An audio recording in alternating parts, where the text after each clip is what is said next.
Bonjour à toutes et à tous et bienvenue pour un nouveau numéro de 100% Quintet où nous allons prendre la direction de l'hippodrome de Longchamp. Et cette réunion sur l'hippodrome de Longchamp aura lieu en semi-nocturne. Donc le départ du Quintet aura lieu à 20h15, notez-le bien.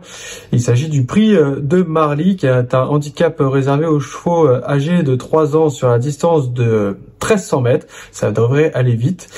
Et je vous propose tout de suite qu'on passe à l'analyse des partants. Au début de cette analyse des partants avec le numéro 1, Valmaca, qui a fini proche 4e du prix Montenica, qui est une listed disputée sur le sable de Chantilly dernièrement. Voilà, c'est une pouliche qui est estimée par son entraîneur Patrice Cotier et elle n'a jamais connu la défaite en une sortie au niveau des handicaps. Il faudra compter sur elle. Bientôt Shine, le numéro 2, a été pénalisé de 6 livres suite à sa récente victoire dans un handicap à Argentan, où ce jour-là, il avait dû rendre minimum 7 kilos à tous ses rivaux. Donc c'était une performance assez remarquable. Le numéro 3, Sweet Shop, n'a jamais terminé plus loin que 4e en 12 sorties. Il prend part à son premier handicap avec une valeur handicap de 40. Sa marge est incertaine. Smile for Me, le numéro 4, n'a jamais déçu dans les handicaps. Elle compte une victoire et 2 4e places. Elle a certainement pas de marge pour gagner, mais elle a le droit de viser les places, d'autant plus qu'elle a hérité d'un bon numéro de corde, le numéro 7. Gustan, le numéro 5, est entraîné par le redoutable Didier Guillemin, n'a jamais terminé plus loin que 5e. Il est en forme et il a le droit de bien faire pour son premier handicap et il a hérité en plus de la corde 1. Marcus, le numéro 6, vient de gagner son handicap en février dernier sur les 1200 mètres de Marseille-Borelli. Ensuite, il s'est classé 5e d'une listed, le prix rond de nuit, qui est vraiment le créneau du sprint, qui se dispute en ligne droite. Puis, il s'est classé 4e d'une course à condition. Là, et cette fois-ci, il revient dans les handicaps.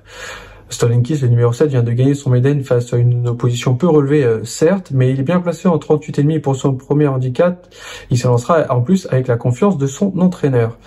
L'Ace, le numéro 8, il faut effacer sa dernière course car il s'était lancé avec un mauvais numéro de corde et il avait été contraint de voyager en épaisseur sur la PSF de Chantilly. Il sera en plus mieux sur le gazon, donc il faut certainement le reprendre.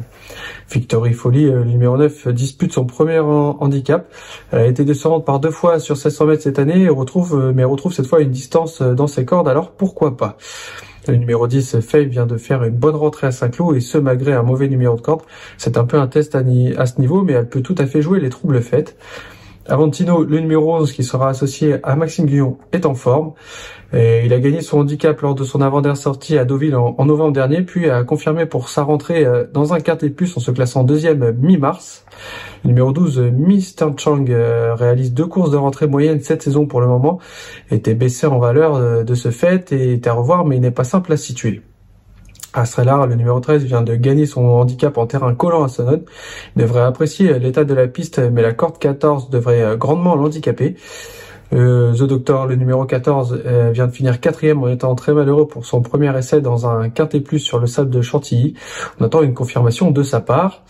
Numéro 15, Cityton n'a pas forcément une grande marge de manœuvre. Elle vient de finir 8e du Quintet de référence que nous allons regarder dans quelques instants. Et enfin, le numéro 16, Princesse Mandel, s'élancera avec un bon numéro de corde qui c'est le numéro 4. Mais elle aime le terrain très souple, mais va devoir un peu rassurer pour son premier handicap. Allez, tout de suite, on passe à la deuxième partie de cette émission. Il s'agit du papier.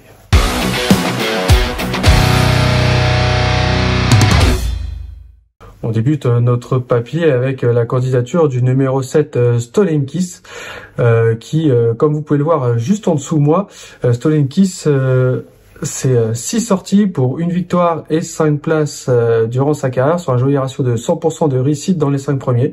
Voilà, il a hérité d'une valeur de 38,5 suite à son dernier succès dans un Méden peu relevé sur l'hippodrome de Marseille.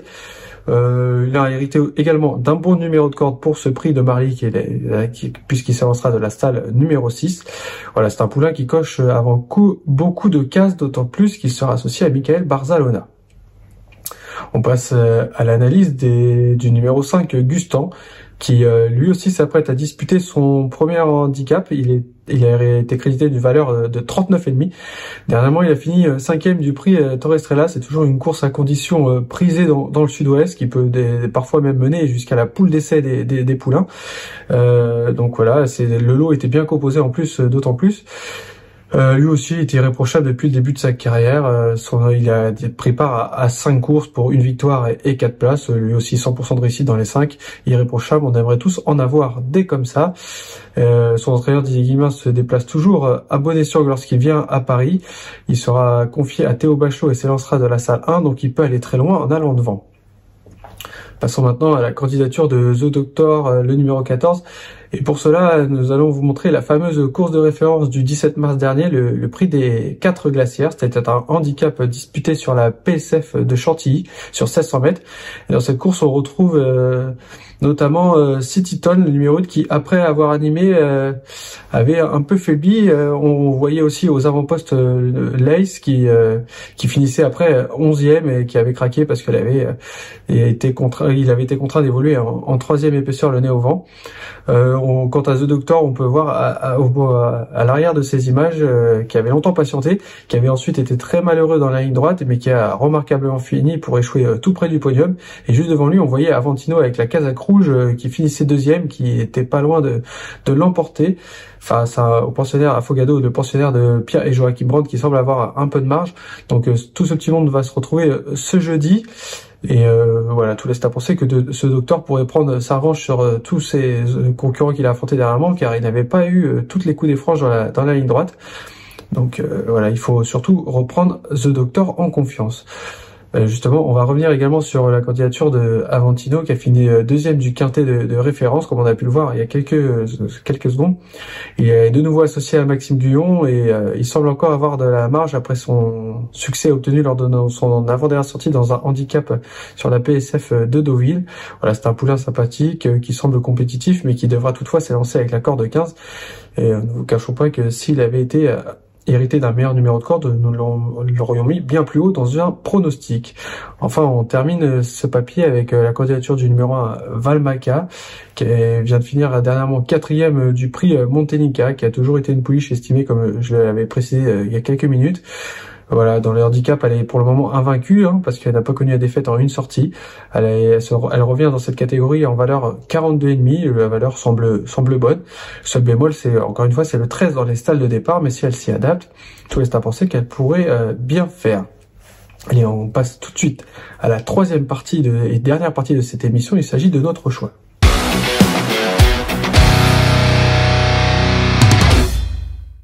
Avant de vous dévoiler notre choix en 5 pour ce Quintet Plus de ce jeudi 24 avril 2025 sur l'hippodrome de Longchamp, je vous invite à liker, à partager et à commenter cette vidéo afin d'aider toute la communauté de joueurs qui seront présents. Quant à nous, nous avons décidé de partir du numéro 7 Stolen Kiss, suivi du numéro 5 Gustan. En 3e position, nous avons placé le numéro 14 The Doctor, suivi du numéro 11 Avantino, et enfin en 5e position, nous avons placé l'As Valmaca, ce qui donne en chiffres 7, 5, 14, 11 et As. Et avant de se quitter, nous proposons aussi également un conseil de jeu, et le conseil de jeu aura lieu dans la 8e course, donc juste avant le Quintet Plus du jour, et il faudra regarder le prix de Ferrer, et plus précisément le 802 qui s'appelle Kirchner, qui est un poulain qui avait fait sensation lors de ses débuts l'année dernière dans une course convoitée à Chantilly. Ensuite, ça s'est mal passé à 2 fois à Pau et ensuite à la Teste Bassin-Arcachon. Voilà, il faut le reprendre car c'est sûrement un sujet de qualité, et si tout venait à bien se passer, nul doute que son entourage irait ensuite sur le prix du Jockey Club. Donc voilà, reprenons en confiance le numéro 2 dans la 8e, c'est Kirchner. J'espère que cette vidéo vous a plu et on se donne rendez-vous pour un prochain numéro de 100% Quintet. Et d'ici là, bon jeu à tous.